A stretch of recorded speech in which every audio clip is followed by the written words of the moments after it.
Welcome to a special Sunday edition of the Cohn Zone. We're the Cohns, Grant and Lowell, and today is the 49ers' first off day from training camp. They've had 4 practices, and we'd like to share our thoughts on what's happened so far, starting with the quarterback competition that isn't a competition that might be a competition now. Kyle Shanahan said there's no competition, and it's true. Trey Lance hasn't played against the starting defense or with the starting offensive line, but he's playing very well, and it's interesting. It started like the first thing we were hearing is that Jimmy Garoppolo has improved. Well, through 4 days, he looks like Jimmy Garoppolo still. We know what that is, but we're getting to know what Trey Lance is. And you know that thing what Bill Walsh used to say, increasing the limit of the offense? He does that. How? Well, he throws outside the numbers. He throws down the field. He runs. I've noticed that he's more decisive than Jimmy Garoppolo. He goes through his progressions at a faster pace than Jimmy, who gets stuck. He throws the ball so hard that even if he does throw a risky pass, defensive players usually can't catch it. He's extremely impressive. So nothing against Jimmy Garoppolo. He's continuing to be the quarterback he's always been, but this new guy is a lot of fun to watch, and I think he's the most gifted quarterback I've ever seen on a 49ers practice field. And I think if you ask Matt Mayoko, Matt Barrows, they would be saying the same thing too. Iggy, has Trey Lance won the starting job yet? No. Why not? It's only been 4 practices. They haven't put on pads yet. If he could go tomorrow and throw 4 interceptions and then be back at square one. But so far, he's had 4 good practices in a row. And Jimmy Garoppolo really did not play well yesterday. So I think it's becoming, if it wasn't a quarterback competition already, it's becoming one. And I think he may have earned reps with the starters now. We still have our bet who's going to be the starter on day one. I say Jimmy, and I think there are lots of issues. If Jimmy isn't the starter, they have to trade him. Mm-hmm. You can't have him on the team if he's not the starter. Do you think still that Trey Lance will be the starter on day one? I do think he will be the starter. I think he's a better quarterback than Jimmy Garoppolo. Nothing against Jimmy, but when the argument against playing young quarterbacks is like, well, they're going to make too many mistakes, right? They don't really know what they're doing. Jimmy makes mistakes. Jimmy does that. I mean, he is a bad decision maker. He goes through his progressions too slowly. He throws interceptions and doesn't throw deep or move. It seems like even a rookie Trey Lance, who's going to make his own mistakes, who's far from perfect, is still a better quarterback than Jimmy Garoppolo. That's what I think I'm seeing. Okay, and you're there and I'm not. You know, it'll be very interesting to see Trey Lance when there's a full-on pass rush and blitzing and things like that. And the point is, we have no idea. I mean, you can't say, oh, he'll be great. We don't know. And that's a big unknown right now. I have another question. We know this is a quarterback competition. Is it a controversy yet?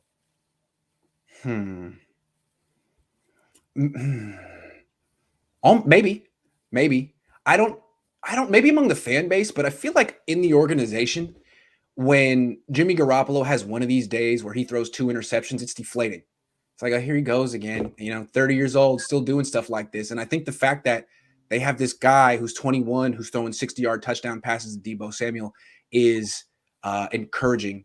And I think what's going to happen is a lot of these players are going to look at Trey Lance and say, he's going to make me better. He's going to improve my numbers. And then it won't be much of a controversy anymore. I think they can't say it, but they already know where this is going. And if Trey Lance looks the way he's supposed to look, they'll fall in line behind him, I think. And do you think fans are in controversy mode now, or they're resolved that it's going to be Trey Lance? I think the fans are a little in controversy mode because they haven't seen him yet. And a lot of fans love Jimmy Garoppolo because the Niners were terrible for a lot of years. And even Kyle Shanahan was 1-10 until Jimmy Garoppolo got here. I think a lot of people believe in him. And I think the attitude is, okay, so what? The Trey Lance is playing better than him in practice. Let's see what happens in a real game because Jimmy Garoppolo. So I feel like it's a quarterback competition, but there's a little bit of an attitude like nothing Trey Lance does matters because it's just practice. And nothing Jimmy does matters because it's just practice. So there's still a lot of pressure on Trey Lance, and we'll see if he can clear enough hurdles and impress enough in practice to get a job week 1. Okay, another question. Kyle Shanahan in the first news conference, I guess it was last Monday, said there is no quarterback controversy. Jimmy is the starting quarterback. Now, I'm going to call that a fib. I'm not going to say it's an outright lie. Iggy, it's a fib. I mean, you know what he always uses the phrase "right now," which like gives him an out. Like it's not a quarterback competition right now. Technically, that's true, but it could be one tomorrow. yeah. I think he's starting to earn it. I think he's probably exceeding expectations. He's a rookie who hasn't thrown an interception yet and has a higher completion percentage than Jimmy Garoppolo, plus he runs. I think they're starting to think, wow, he's more ready than we thought he was. Maybe we should give him some looks against the starting defense and see if it's all a mirage. Because technically, to be fair, he's going against backup defensive players. So maybe his task is easier than Jimmy's. My question is about Shanahan, not about the kid. My question is, I think he fibbed. Fair. Himself and I think he fibbed. I think there clearly is I agree. Quarterback competition because they get pretty much equal reps. It's true. Okay. I don't blame him for fibbing. Do you? No, absolutely not. It's the right thing to do. Why is it the right thing to do? Because they're also trying to trade Jimmy Garoppolo. And by saying that there's no quarterback competition, that creates the impression that Jimmy Garoppolo is doing great and they really believe in him. And the Niners' job right now is to play dumb and pretend that Jimmy Garoppolo is the greatest quarterback of all time and they have 100% belief in him. I agree. So there's a lot more going into this, what he said about no competition. Also, it takes a little pressure off the rookie. Yes, it does. Yes, it does. But if you remember, like early on, the whole thing down there was don't talk about Trey Lance. It's not really his job yet. He's the future. Let's not talk about Trey Lance. It's all about Jimmy. And then Jimmy has this 2 interception day. And instead of coming down hard on Jimmy, it's, hey, isn't that Trey Lance really great though? You know what I'm saying? Like that's how Trey Lance could become the starter is if Jimmy keeps doing stuff like this. And that's the thing about Jimmy. He always does stuff like this. He does it in practices. He does it in games. It's who he is. And I guess there's nothing to be ashamed of. He's a good quarterback. But this guy, again, I'm comparing him to like Colin Kaepernick. He's way better. He doesn't run all the time. He actually plays the position quite maturely. I wish you could be there with me, Dad. Wish you could see this. It's a lot of fun. Iggy, I have another question. They bring players to the big auditorium. Yes. To talk to you. Have they brought Jimmy? Yes. Okay. Yes. What's his attitude? Talk to me. He's totally different. In the past, he used to have this attitude like, I want to say, I want to please Jed York, Kyle Shanahan, Bill Belichick. I want to say nothing, be very bland, corporate. Now he comes out and he curses. Oh, he said the F word like on the thing and he wasn't like, oh, excuse me. He just dropped an F-bomb and said shit too, which is fine. But it's like, wow, this is totally out of character. So I don't know what it is if he's talked about it with his agent, like, hey, show an edge to your personality, or this is who he was all the time. But I think he stopped trying to please all the people that he feels have thrown him under the bus. And now he's just going to go out and be himself. Got it. So he may feel pissed. Yeah, I would imagine. Is that what you're getting? I would imagine, yes. When people ask him about Trey Lance, what does he say? Oh, he's quite gracious. Really good kid. I'm trying to help him as much as I can, that kind of stuff. I see. He's showing that he's a good teammate. Whether or not that's true, I don't know. I mean, I don't know about things. That's his image that he's trying to portray, yes. Yeah. Has Trey Lance come in the room? Yes. What's he like? He's okay. He's very nice. He's very respectful. He's 21 and he's trying to say the right thing and he races through his answers. So he's not like Kaepernick where he's like hostile. He's definitely not hostile. He's trying his best to say nothing and say the right things. He's trying to say the right things and he races through his answers and he doesn't say anything interesting. Whereas you got Jimmy being interesting right now. So right now I prefer to interview Jimmy Garoppolo. It's kind of funny. That's the way it goes though. Every 21-year-old quarterback who's trying to win a starting job is kind of bland and buttoned up. Races through his answers. You mean like a speed talker? Yeah, like he's a little nervous. Oh, yeah, he's a great guy. It's like, okay, slow down. Why don't you take 20 seconds, take 30 seconds. But that's okay. Has anyone said that to him? Slow down? No. I almost felt like doing it. Like last time people were trying so hard to get anything interesting out of him. And it's like he was in the zone, like, nope, not going to go for that, not going to go for that, not going to go for that. But in a very respectful way. He's not hostile. I like him. He's just in a tough position. It's interesting. on the field he plays offense, but in the room he plays defense. He does. Right? He does. He does. Whereas That's how quarterbacks often are. But Jimmy's now playing offense. Absolutely. Yes. Yes. I would love to be there to hear that stuff. That's Jimmy. The kind of stuff Jimmy's like really, the best interview on the team right now. He's very interesting. We're learning about Jimmy, and Trey is like, you don't get to learn about me yet. I'm just trying to be the perfect quarterback. Yeah. Trying to say great things. I understand. We'll probably get to know Trey Lance when he's 28.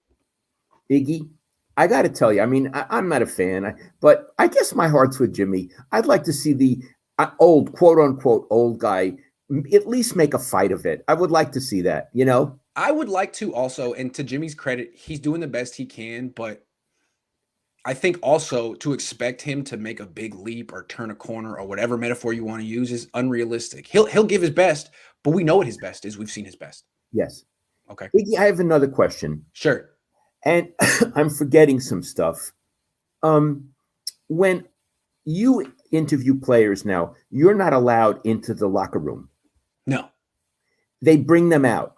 Mm-hmm. Iggy, is this only post-COVID, or was it that way before, that during training camp they would bring certain players out, but you couldn't go in the locker room? That's how it is in training camp. Usually what they do in training camp is there's 90 people in there. They don't bring the media in there because there's so many people. Once they start doing cut downs and it's down to 53, then they bring us in. But I don't know if they're going to do that this year. I have no idea. They haven't really said it. Iggy, when in my day, which was a long time ago, we could go in the locker room. Iggy, I think under Harbaugh we could go in the locker room. I think so too. I remember they would have all the extra lockers and they'd take them out. Yep, that's true. And so look, I'm not putting down the 49ers PR. Believe me, I'm not. I mean, the whole league is like this. But what they do is, if they bring out certain players, they're controlling the narrative that day. That's true. That's how they've been doing it for a long time. Yeah, they're saying write about him. Write about him. Yeah. And also write a nice story about him. Yeah, because here he is, and you got quotes from him, so say something nice. Yeah. So what you got is, you're there, Eric Branch is there, Matty Barrows is there, Matty Mayoko is there, and essentially you're all writing the same things. Although you're in a different industry, I'll take you out of it. Yeah, but I definitely don't write about the players they bring to the podium. I could care less. That's right. That's the point. Yeah. That they're trying to enforce a narrative.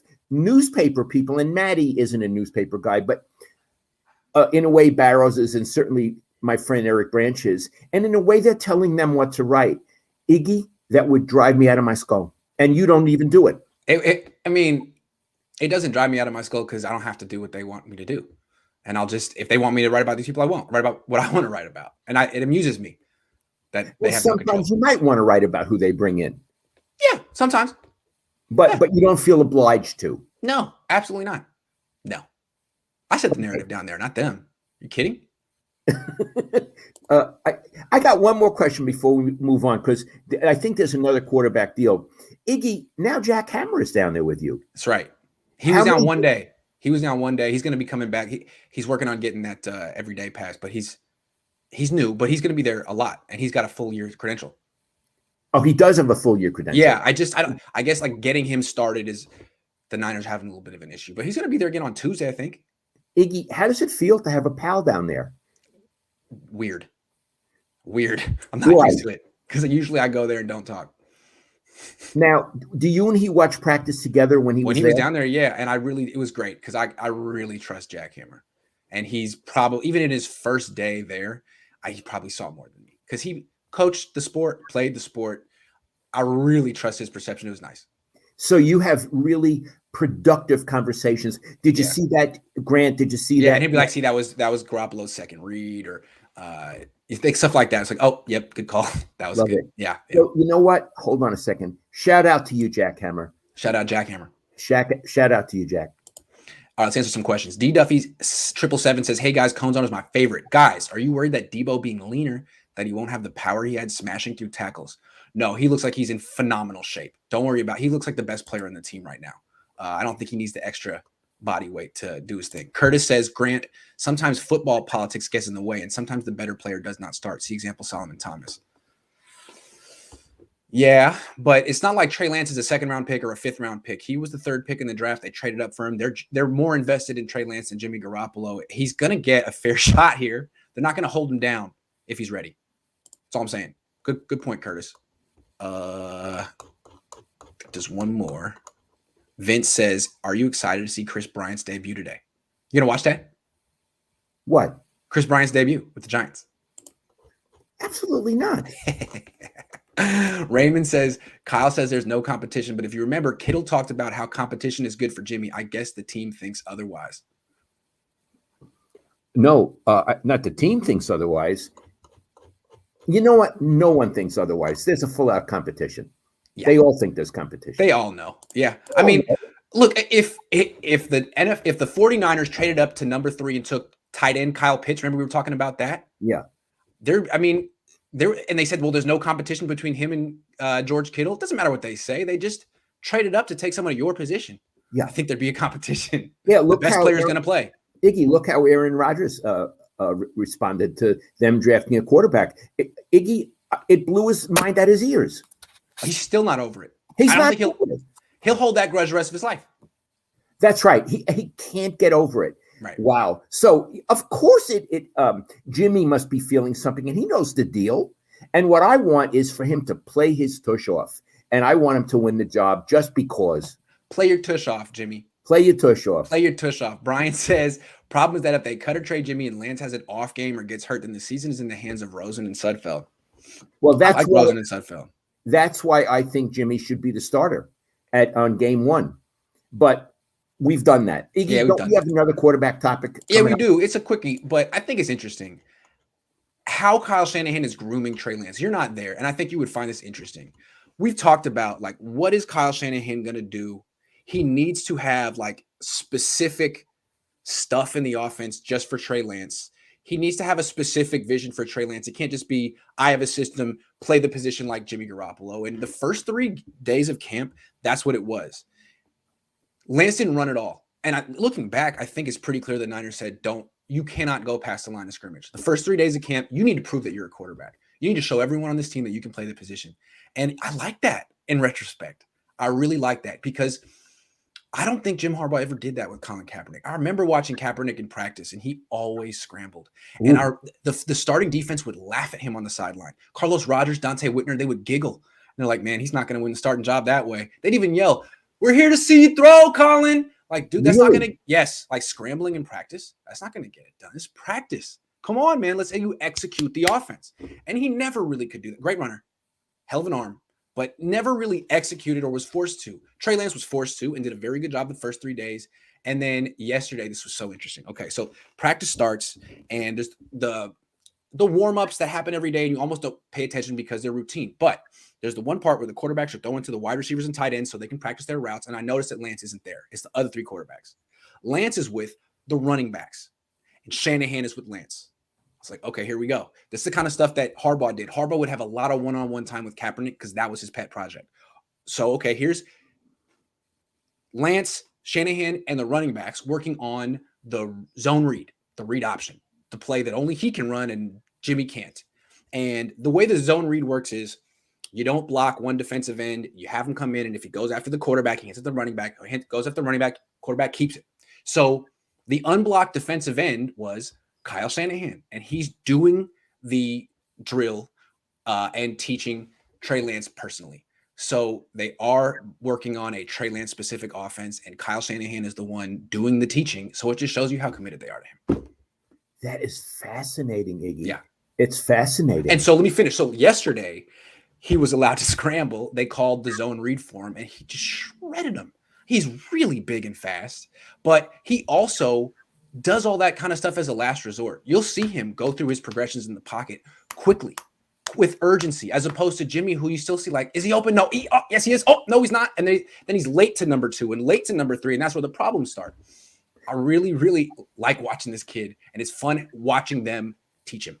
Wow, that is so interesting. And one possible scenario is Jimmy might be the starter in the first game and might not. But if he is, they'll bring this kid in for a selected series.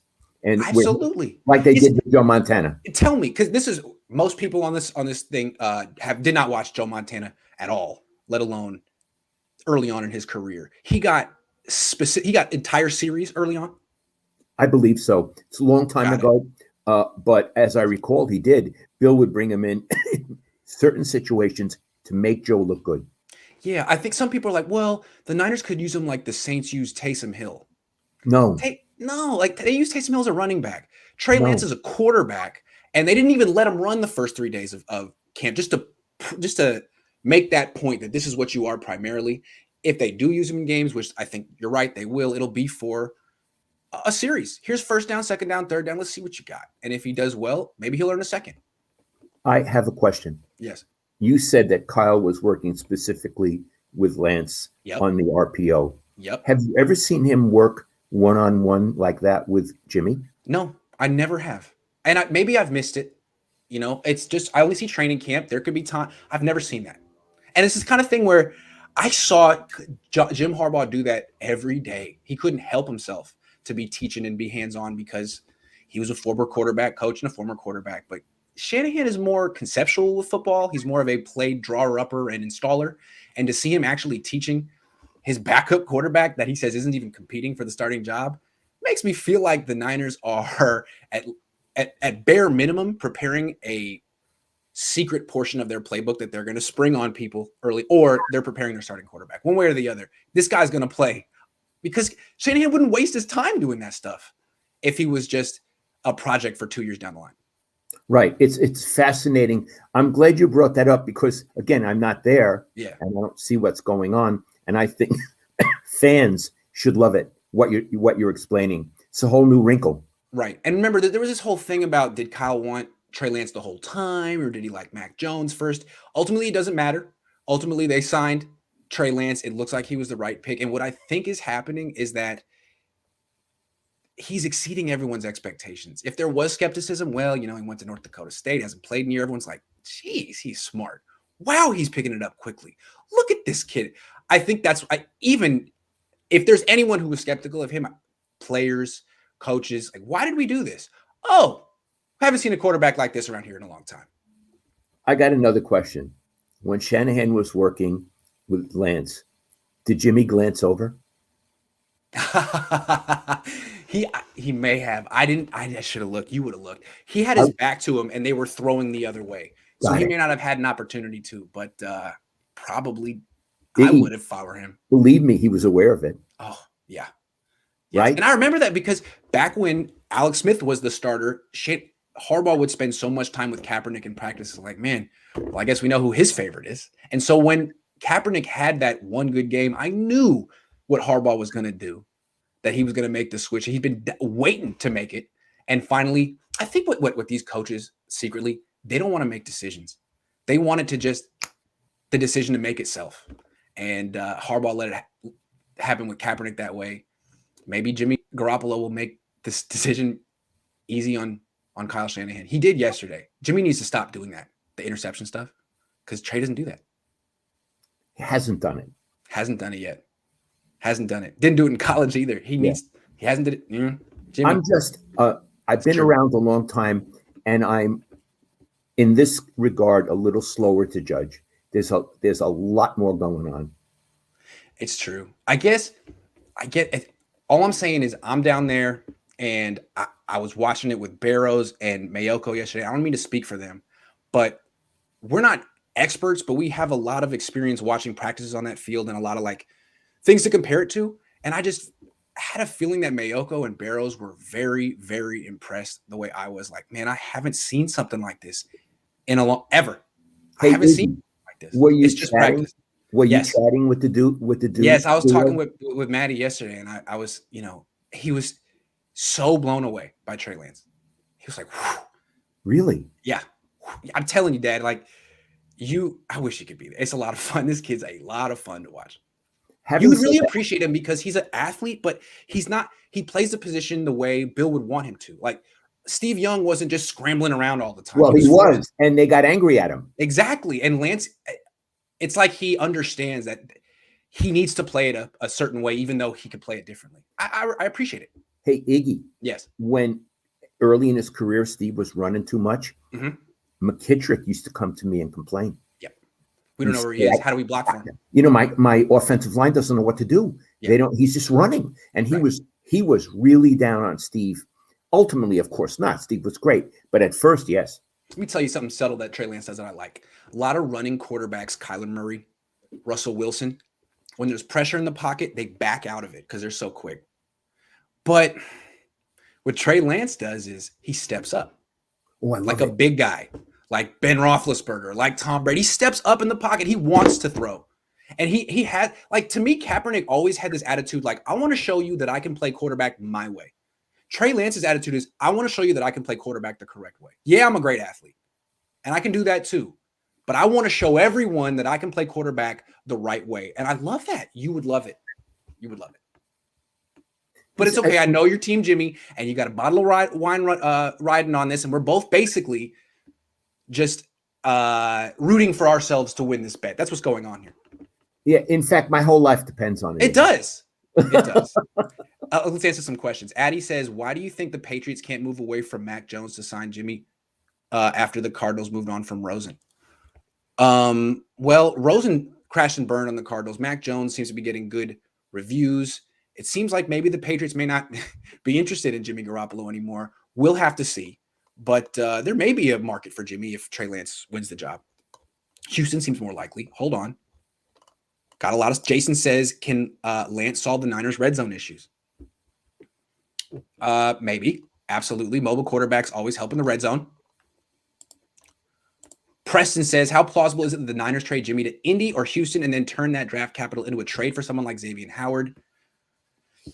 It could happen. It could happen. I think those are the two places that might want Jimmy is Houston and Indy. I don't know if the Niners would go after the highest paid cornerback in the league after making Fred Warner the highest paid linebacker and Trent Williams the highest paid left tackle, but it could happen. Hyatt's Burr says, taking Detroit light is a mistake. Better study. This is the resident Detroit Lions fan on my site who comes in every time and says that the Lions are going to win week 1. So good for you. I don't think the Niners are taking the Lions cheaply or lightly. No. I can tell you they are already so prepared for that game. Wise Jish donates $20 to say, Grant, you're the most entertaining person reporting on the Niners info. I appreciate you. I appreciate you too. Yeah, what about my dad? He's entertaining. You're fired. You're fired. Kenneth says, does Trey have more touch than Cap on his passes? How's the ball placement been on deep post routes? It's interesting. That's the one thing I haven't really seen from Trey Lance yet. The touch throw over a defender. Jimmy can do that. Trey Lance has a lot of power right now, but he does throw a nice deep ball too, better than Kaepernick. So I want to talk on this. Yeah. When you say Jimmy can do that, Jimmy has beautiful touch. He has really nice touch. Yeah, he throws such a feathery ball. Those passes are gorgeous. They are gorgeous. Yes. And I want to come to Kaepernick. Kaepernick, he had zero touch, Iggy. Zero touch. He was throwing, he was dead red, right? Yes. Yeah. And that's what I've seen from Lance a lot. A lot of 20-yard throws on a line. 20-yard throws on a line. But his deep balls have been terrific with arc. So I'm not saying he doesn't have it, but it's been 4 days. Let's see. I did see one throw where he had to put it over a defender and tried and didn't quite get it up high enough and it got knocked down. So we'll see about that. Often the guys with the big, strong arms don't have touch. We'll see if he does. If Jimmy G is traded before the beginning of the season, would we receive at least a second-round pick for him? It depends on what he does in training camp and preseason. He needs to have a lot of good days so people say he's having the best camp of his life, and so far he's not doing that. But we'll see. Iggy, what? Hold on. I'd say right now, if they were to trade him now, they'd get a 4th or a 5th. I think that's more likely. He would need to have a really good preseason game, or something would need to change where the perception is he's really good. And I think the Niners are trying to create that perception, but then he goes out and plays. And it's like, well, it's still Jimmy. I'm sorry, but it's still Jimmy. My Rhino says, how does the D look with the new D coordinator?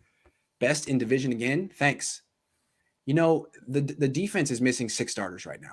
And we're going to talk about some of those starters. Bosa, Kinlaw, Ford. It's hard to say what the defense looks like when most of the players are backups. We'll see. Greg says, with all the injuries, why won't the Niners just keep Jimmy as a backup? They might. It would be a mistake. It would divide the team. It'll divide the team real fast. That's not a good idea. Mariah says, great show as always, fellas. Appreciate all the work you put in and all the info you brought us from training camp. Can't wait for week 2. Lance, thank you, Mariah. I appreciate it. She was on the female roundtable. She was fantastic. I remember. Hi, Mariah. Yeah. She was in Vegas. Man, there are so many. You guys are coming in fast. Good afternoon, fellas. Thanks for your honest reviews of practice. Keep it up. Yeah, I know I give you crap, but I really appreciate those videos. We appreciate you. Jeremy says, can pushing this Lance narrative this early backfire if Jimmy starts and balls the whole season? They haven't even put pads on yet. Should we wait? Well, that's how I feel. Absolutely. Well, I mean, they haven't made Trey Lance the starter yet. I feel like the Niners are handling this correctly. It's just I'm the one getting excited. It's true. This guy just gives us $3 out of the kindness of his heart. Thank you. Thank Okay, you. let's move on. Bosa's recovery from knee surgery. This is very interesting. Would you like to take this? Absolutely. I would like to lead on this one. There are certain controversial topics, and this is one. So I want to set it up as responsibly as I can. The biggest topic on the team, from my point of view right now, is the quarterback competition. The second biggest is Bosa's knee. Mm-hmm. Okay. Bosa is a great player, and they want him to continue to be a great player. And he's really been hurt and had a serious surgery. So I emailed with someone recently. I can't say who it is, and he's not connected with the Niners, but he knows all about athletic injuries. His read on Bosa is that the team feels that his knee is older than the rest of his body, and that what they're trying to do is give him as little practice time as possible so his knee won't be a problem.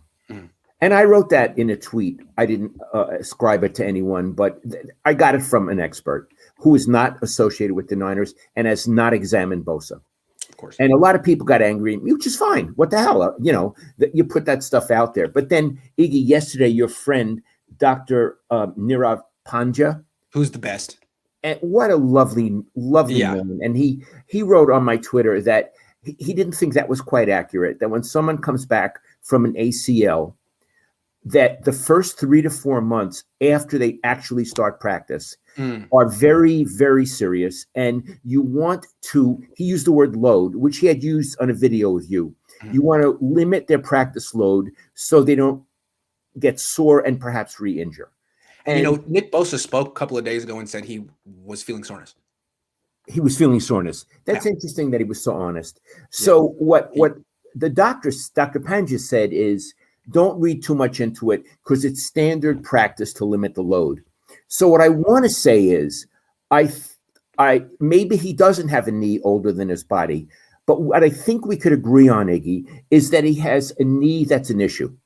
Oh yeah, a knee that's an issue, and they need to manage it one way or another. Yes. And a lot depends on how well they manage it and he manages it. Would you agree with what I'm saying? Absolutely. Yes. If the Niners, I think we all think the Niners can make the playoffs this year, but if the Niners are going to go to the Super Bowl or win the Super Bowl, then Bosa has to be 100%. Okay. And what they're trying to do is keep him 100%. Yeah. So my next question for you is, in practice, again, you're there, I'm not. What is he doing? What does he do? Okay. So he didn't do anything on day 3. He had a day off, but days 1, 2, and 4. Here's how practice works. There's a walkthrough. They kind of all stand around. He does that. Then there's stretching. He does that. Then they break up into positional units, and they'll, practice the basics of their craft against no one. Just the basic motions, going through the motions and getting a sweat up. He'll do that. And then there'll be the competition parts of practice where there's physical contact, 1-on-1, 11-on-11. He doesn't do that. I don't know when. I'm sorry. And I don't know when he will. Okay. Why do you think it's what Dr. Pandya said? They just don't want him pushing on other people. Certainly. All of that. Yeah. He could get hurt. He could have a setback. Okay. And again, they've had so many injuries in practice. They're probably trying to limit that. And that's the right thing to do. But it's important to note that one of the most important players on the team in the league is kind of not having a training camp, really. So would it be fair to say that they're clearly doing the right thing? Yes. But we really don't know how good his knee is right now because he's not tested it. True. And he's not the only person on this team that's getting this treatment. D Ford does the same thing. I don't even know what his injury is. Neck, back, and knee. He warms up, doesn't practice.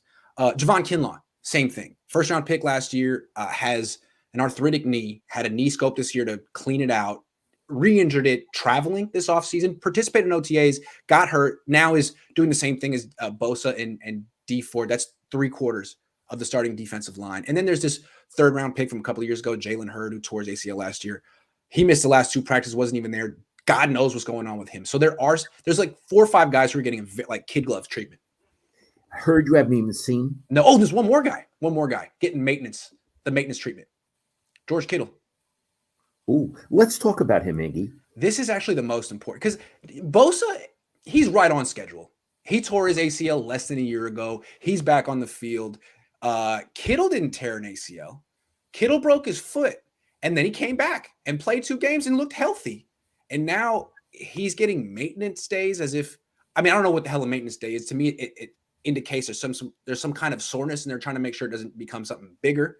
But like older players like Trent Williams and Alex Mack didn't have a day off, but he needed one. And I find that really like, there must be something we don't know that we haven't been told. Iggy, which day did he miss? He missed yesterday. So he missed Saturday. Yeah, and we couldn't ask Kyle Shanahan about it because Shanahan didn't talk yesterday. So we don't know what's going on with him or Hurd. Kittle or Hurd. Let's stay with Kittle a minute. Don't you love it? The one day that this great tight end doesn't practice, there's no one to talk to about it. Yes. It would make my lunch want to come up in my throat, things like that. And it's just funny how it goes in the NFL. It seems like these kids are just relentless and they do what they got to do. They never miss practices. They're never hurt, and they get this huge contract, and then funny things happen, Well, he got his contract. How many games did he miss last season? 8. 8 out of 16. Yep. And Iggy, and now he's needed a maintenance day, but as far as we know, there was nothing wrong with him. Uh-huh. So what we're seeing about Kittle is he's missing things. Yeah, Fred Warner isn't. Trent Williams isn't, but he is. Yeah. 28 years old. What's that? Mike McGlinchey, every day there, acting like a captain. I'm just saying, what's the deal? I'd like to know. He's very important. He needs to be there. This team is going nowhere if George Kittle plays 8 games. So what's the deal? And if he needs a maintenance day, however you define a maintenance day, what in the world is going on? And you can't ask until tomorrow, Monday? Correct. Yes. Someone needs to ask Iggy. Well, we'll see if he practices. And then we'll see. Yeah, I got it. If he practices, the issue is over. When he practices, does he practice at full speed, Kittle? Yeah, but he hardly gets the ball anymore. It's the funniest thing. Before he got the contract, he'd get like 5 or 6 catches a day in practice. Like, man, this guy is unguardable. He's a maniac. He's the hardest working, best player of all time. Now it's like, did Kittle practice today? Oh yeah, no, he caught one. I remember. Yeah, he was on the field. But it's like, no, Debo gets 6 catches. Ayuk gets 6 catches. Kittle's kind of in and out. I just don't get it. He's so important, and he used to be everywhere, and now he's MIA. Well, maybe he missed practice yesterday because his feelings were hurt. Possible. It is possible. Yeah. It's possible. Well, he missed practice, and Ross Dwelly made like this unbelievable leaping, spinning catch 25 yards downfield. So all I got to say is 2 words: Wally Pip. Watch out, George. Tony says the apple doesn't fall far from the tree. Grant and Lowell have the most intellectually honest conversations about the Niners of all the writers. Thank you both, even though we disagree often. Tony, that was very, very nice. Thank you, Tony. Thank you. Brett's the guy who did the long interview with me originally a couple of months ago. What are you seeing or not seeing from Kinlaw? Yeah, we just touched on it, but he's getting the same exact treatment as Nick Bosa. And the thing is, Bosa was good as a rookie. Kinlaw wasn't. Kinlaw has to improve now, and he's not on the field to do so. So that's not good. But his backups are all playing really well, which is good news for the Niners, not good news for him. Iggy, I have another related question to ask you. Certainly. Is Nick Bosa a superstar? What's a superstar? George Kittle. No. He's played 1 season. No. You can't be a superstar after 1 season and 9 sacks. He has the potential to be a superstar the way Kyle Shanahan has the potential to win a Super Bowl, but no, not yet. By the way, I agree with you. That's why I asked the question. He was a hell of a player, but then he missed the whole season, right? Yes. Yeah. Yes. And so that's bad. Now, when he played that season, he was very good. He did a lot of good things. But Iggy, he fell down a lot. Yes. He does fall down a lot. He is the favorite of advanced stat guys because there's like regular stats like sacks and quarterback hits. And he's kind of, good, not great in those stats. but there's like advanced stats, which are totally subjective, called pressures. How often do you beat the guy in front of you and get close to the quarterback? How do you even define that? But there are certain companies that try to do it, and he's the pressure king. The pressure king. And some people say pressure is even better than sacks, which doesn't make, it's like saying a ground rule double is better than a home run. But I'm not going to get into that. That's interesting. Okay. He's the pressure king. And the reason he doesn't quite get all the sacks is Alden Smith had like 36 inch arms, and Bose has like 32-inch arms. So to actually finish, he kind of has to dive and lunge and get an ankle, whereas Alden Smith will swallow you up like a python. It's just a little different. He does fall a lot. You're right. So he's the pressure king. And if they have him, boy, are they tough. And, yeah, and if they get D Ford, which I don't think they are, but if they get D Ford, wow. Okay. Keyword is if. Tony says these maintenance days are simply the Niners being rightfully paranoid about injuries. It's better for them to miss practice than miss games. Yeah, sure. What injury does Kittle have? I'd like to know. What is he maintaining? His foot? I don't know. Don't forget, Kittle needs to be in there to block. His receiving abilities are a bonus, especially if Debo and Brandon Ayuk are on point. So you're telling me the Niners are paying George Kittle $16 million a year to block? Don't think so. That's wide receiver money. He needs to produce yards and touchdowns and catches. How's Wisnowski looking? I'll report back. I need to go back. I need to give Wisnowski his due, the punter. I tend to not watch too much special teams, and that's probably an oversight on my part. Okay, let's move on. Speaking of Bosa, he's one of a few unvaccinated players on the team, and the ones who are unvaccinated, 3 of them are very important. Him, Jason Verrett, Brandon Ayuk, 3 of the most important players on the team. Ayuk is also not vaccinated. Yes. Okay. Iggy, I'd like to lead into this topic. Please do. Because this is a very, very sensitive and controversial topic. So let's talk about what we're talking about and not what we're not talking about. I would like these 3 players to get vaccinated, but I don't insist on it. Right. And I don't insist on it because I understand by them not getting vaccinated, they could endanger. I'm not going to talk about the team yet. They could endanger people in their family or people they meet and all of that. I understand it. I also know that we live in a world, thank God, of free choice, where Big Brother so far can't tell you what to do. So this is a highly complicated ethical issue, which we don't want to get into. Of course. We just want to talk about football. Yes. So I'll tell you what concerns me about these 3 guys not getting vaccinated.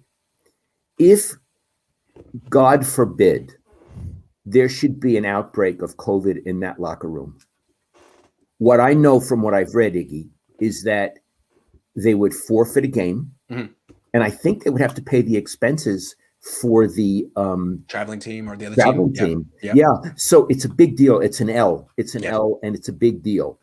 So what I'm saying is these 3 players need to think about that. In addition, every day in the locker room, they're a potential hazard. Again, I'm not saying that they should get vaccinated, but I am saying they're a potential hazard. Iggy, if I were in that locker room, I wouldn't want to go near those guys. No. Would you? No. Because it's dangerous. I could get sick, and I could get my family sick. Right. So in a way, they're making themselves pariahs. Yes. And they're putting an issue in the team. They're making a divide in the team. Now, to be fair, this is probably an issue that every single team is dealing with this year. Absolutely. Yes. I'm only talking about the Niners because it's, I don't know. But this is a serious issue. And one more thing I want to say real quick. It's not just that, they could have an outbreak and forfeit a game. Let's say there's not an outbreak, but Nick Bosa gets COVID and misses a game and it's just him. That's enough to cause the Niners to lose if they're playing a good team. He's that important. Same with Jason Verrett. Same with Brandon Ayuk. Even if it's just them and it's a personal choice and they have to miss a game, well, you just cost your team a game and that's your choice, but they depended on you and you weren't there. Right. So this is a serious issue on the team. Again, I am for a world of free choice. It's how I try to live my life. But they need to understand the repercussions of their choices. And if they don't have Jason Verrett for a game, Iggy, that's really serious. Football isn't really a free choice game, though. It's all about sacrificing individuality for the greater good of 53 players. That's what I didn't play football. I played baseball, which is a very individual sport. I like baseball, but that's football. And okay, you want to make these personal choices. It affects the team. That's the nature of the sport. You know, Iggy, I love what you just said. It was really what you just said summed it up, and I thought it was brilliant. I like it. Thank you. I think I heard that from one of your friends before. It's not an individualistic express yourself sport at all. I don't know. So this is a very, very serious topic. I would like to see all three of them. I have no stake in it. If I would like, 49er fans would like to see it because there's a lot at stake in terms of wins and losses. They would like it. And you're right. If all of a sudden they have Nick Bosa for a game, not because of his knee, but because he tested positive, well, that would be a big deal. Absolutely. Yep. Okay. This guy, Curtis, says Jalen Hurts is like, well, where's Waldo? He blends in with the crowd and background. You just have to look really hard. Yeah, he's like Carmen Sandiego. Where in the world is he? The thing about him is whenever I put a video of him on YouTube, I get 20,000 views. So he's lucrative. And I've been dying to get the video. It's like waiting for Godot. You know, every day I'm like, I'm going to get him. There's just going to get him walking around for 3 minutes. Not there. It's like he knows. It's like he's avoiding the paparazzi. Iggy, yeah. I always liked Where's Waldo better than Waiting for Godot. I was not a big Beckett fan. No, but Where's Waldo is some of the greatest literature ever made. I would say, and you remember when you were a kid, we used to do Where's Waldo. We used to have so much fun finding Waldo. And Carmen Sandiego, we used to watch that show. Where in the world is Carmen Sandiego? Wasn't that a few weeks ago we were doing that? Absolutely. It was just a few weeks ago. I don't know what happened. Michael says, live from the UK, if Tua has a similar trajectory as last season or gets injured, do you think the Niners could use Jimmy in a trade for Howard? Man, I don't think the Niners are probably going to bring in Howard. He'd be the highest paid corner on the team. They already have the highest paid a lot of players. I don't think it's going to happen. I don't think that the Dolphins are going to give up on Tua just yet. But it could. I'm wrong a lot. I once broke 3 small bones in my left foot, and it gave me minor issues for a couple of years after that. Kittle may be going through the same thing. Okay. Well, we'll ask. We'll find out. Tony again. Hey, Tony. Kittle has a torn labrum, never had surgery. In his shoulder. What does a day off do? He's not running on his shoulder. I'm just saying. Hold on. There's a couple more, I think. Maybe not. Nope, there is. Ominous says players who refuse to get the vaccine, even if they are working through the details, should not get paid for the games they miss when they get COVID. Boy, do I agree with that. You know how I do. And you know how athletes give nothing answers? So they're all, if you're not vaccinated, the way you know is they come to the podium with a mask on. It's like having the dunce cap on a little bit. So they come on with the mask on. And then Maddie, the senior beat reporter, says, so does this mean you're not vaccinated? Maddie asks. Every time. I God love him. And then these kids go, I don't know who told them to say it, but it's, I'm still working through the details and evaluating. And I always picture like Nick Bosa with a team of scientists at home doing a double-blind study, waiting on the results. Like, what details are you working through, man? That's the problem right there. I'm working through the details. It's like it's a cliche. Like, I take full responsibility. Yeah, that's another one. What details could you possibly? No, you're not a scientist. Like, I gotta see these. Can you see both in a lab coat? I gotta see the scientific review. Is this peer reviewed? This wasn't even peer reviewed. New England Journal of Medicine. I love that answer. So now anytime someone asks me something and I don't want to say I didn't do it, or like, I'm still working through the details and evaluating. Chris says, I would love to see a Cohn Zone and a phone combined. I'm sure fans would love to ask your dad questions live as well. Well, you are. We're doing it right now. We're doing it right now. I think there's a couple more. Addie says you can still catch COVID even when you're vaccinated. Okay, you can. Mm-hmm. But it's probably a good idea to get vaccinated anyway. I'm just saying. All right, last topic. Your questions about camp. You're not there, and you'd like to have some clarification. Yeah, I'd like. Now, I want to know how certain coaches comport themselves in practice. Now, you've given us already earlier, you've talked about Kyle Shanahan, how he works with Trey Lance. But aside from that, during practice, what does Kyle do? Are you aware of him? No. Is he? You're not. Tell me what he's like. It's weird. Like, it's like this team doesn't have a head coach, is the way I would look at it. Because Harbaugh is the head coach, is like the platonic ideal of a head coach, I guess, in my head. He was so larger than life. You always knew where he was. He wanted you to know where he was. He had a whistle. He participated. He yelled. He kicked people out. If there was a fight, he'd get in there. That's just what I think of. I mean, Kyle just acts like he has changed. Not at all. He was an offensive coordinator. Now he's a head coach, but he's just going to be himself.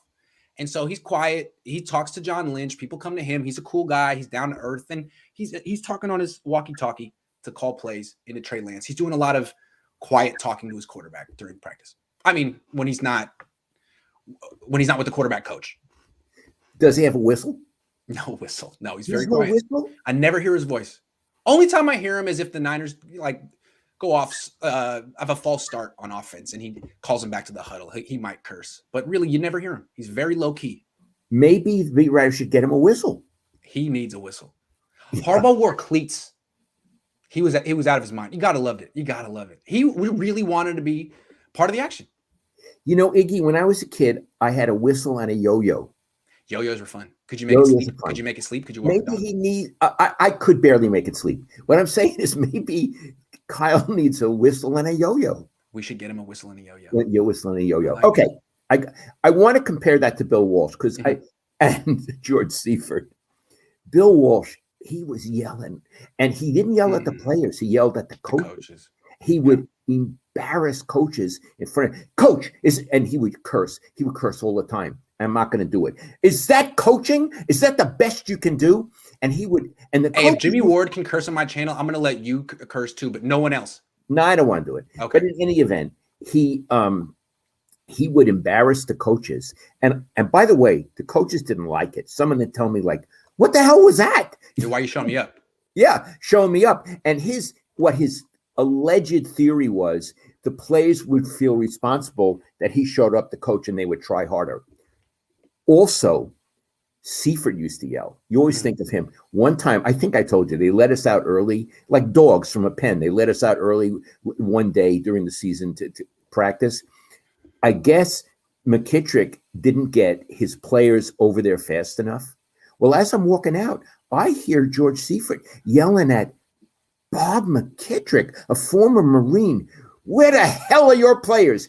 Get them over here. Get your blank players over here. And I remember looking at McKittrick's face. He didn't show anything. He just walked up with his players, but he was probably thinking, I could break you like a stick. You know what I mean? But I saw that happen. And the point is, so Kyle, I'm not saying it's better or worse. It's not what I'm used to. I think this is a little generational, though. Like, Harbaugh would yell, and I think what happened was the Niners felt that the younger players were turned off a little bit by how he was like a relic of the 80s, and the Generation Z kids, the kids younger than me, are sensitive. We're sensitive, and we don't like to be yelled at. We don't like to be told that we're not good. We don't respond to that kind of coaching, and the new style is positive reinforcement. Robert Saleh, you're doing great. I believe you. I love you. We're family. I'm just trying to make you better. It all comes from a place of love and understanding. And the players like that. And that's D'Amico Ryans. D'Amico Ryans is very much like Robert Saleh.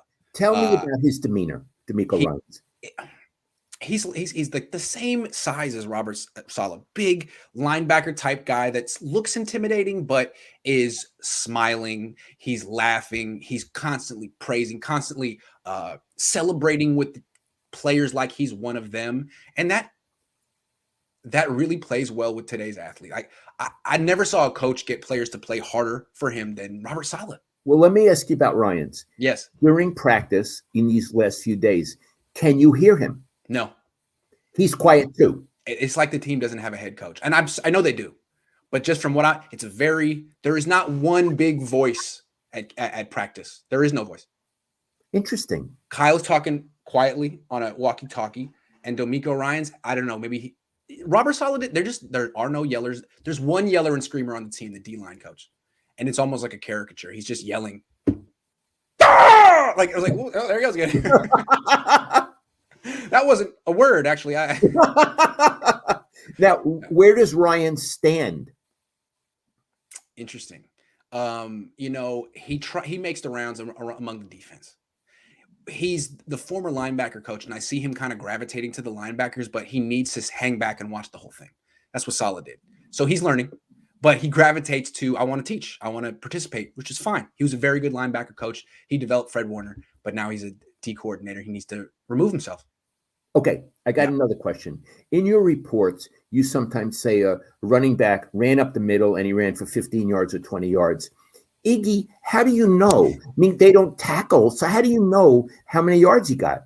I don't. I'm doing the best I can, and what I do is when he gets touched. My estimation of when he gets touched.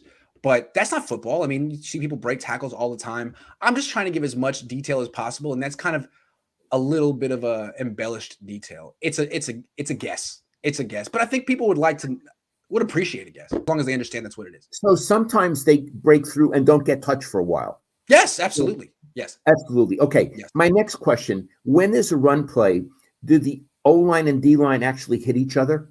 The O-line and D-line actually hit each other every play. It really does look a lot like football, but they do their best to make sure no one falls down at any point, and they do not tackle or hit the person that gets the ball. But the lines actually engage. They try the defensive linemen try their best to beat the offensive linemen, and the offensive linemen try their best to block them. But when a D-line does come through, he tries his best to not touch the freaking quarterback, because if he does touch the quarterback, he'll probably get cut. I've seen Samson Ebukam get around Trent Williams and then dive on the ground. Like, okay, I won, but I'm really not trying to touch Trey Lance, Jimmy Garoppolo, whoever. The coaches saw I did my job, and now I need to stop. It's practice. Iggy, I love that. Yeah. That is so interesting. Yeah. And the quarterbacks actually have a different colored jersey. So it's not like they're reminding players, hey, it's like it's a visual reminder. You don't even have to think, man. If you see black, don't touch it. The players wear red, but the quarterbacks wear black. That's right. Yeah. Yeah. And it means this is a player you don't touch. Yes. Yes. Yeah. Are there any other little, I mean, I love these details, again, because the people we're talking to aren't there. Mm-hmm. Are there any other little details that are interesting that maybe you could share with us? And you don't have to.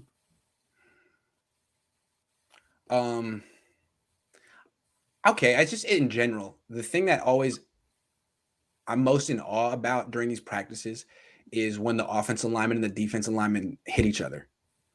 You can't hear it on television really, but in person, they're so much bigger than you. They're so close. It sounds so violent. It's like you're on the beach watching like mammoth walruses go head to head. It's like you can't take your eyes off of it. Football's very exciting, but combat is always the most exciting thing to watch. It's a reason why, like, if there's a pickup basketball game on one corner and a fight on the other, you're going to watch the fight every time, Yeah. And so, like, the team will break up and you'll have wide receivers against corners, and that's pretty interesting. That's pretty cool, And then you'll have O-line and D-line going face-to-face, head-to-head. It's like, yeah, I'm watching that.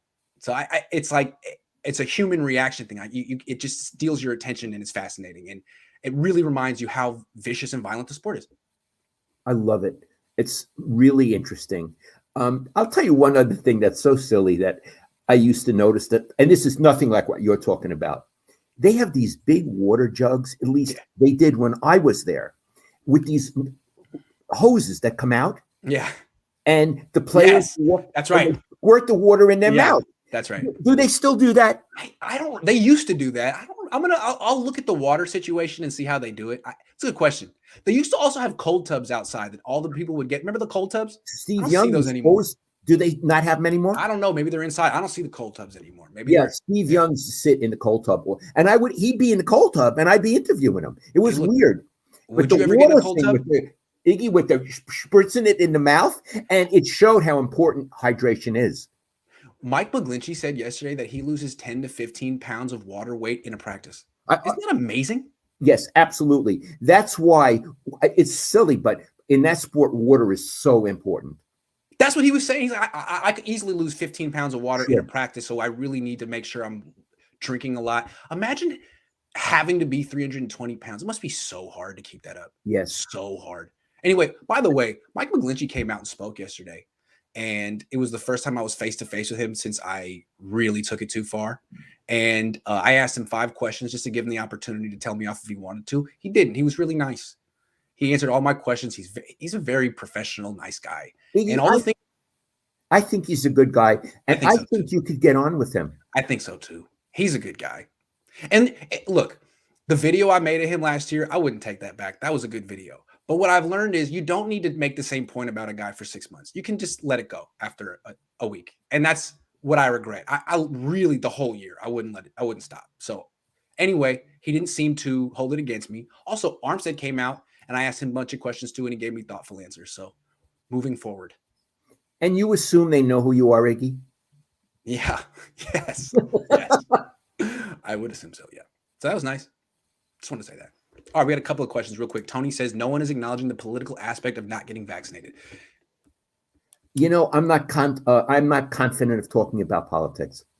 Yeah, me neither. That's why I got into this industry in the first place, because Yeah. that's okay. Cussing, yelling, younger players not coping. Have you not heard Coach Kosrick in practice?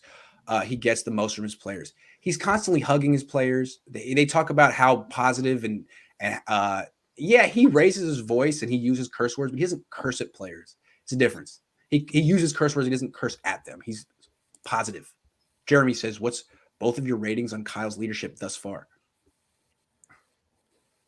Oh, you want me to go first? Sure. Okay. What's our scale? I don't know. Let's do letter grades. Sure. B minus. Yeah. I'll say this.